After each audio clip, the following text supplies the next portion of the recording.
Hey, to record sounds on the Xiaomi watch S3, all you have to do is just to grab your watch, then simply click on this button to open apps menu.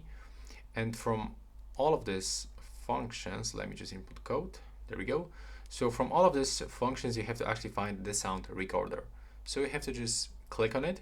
And now if you want to start recording, just click here. And now as you can see, our watch is recording our voice. If you want to pause or mark something, you can just click right here.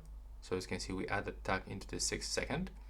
If you want to finish, pause, click here. If you want to continue, click here. And if you want to finish, tap on this marker. Now, if you want to access all of these voice records, click here. And now we can try to play it.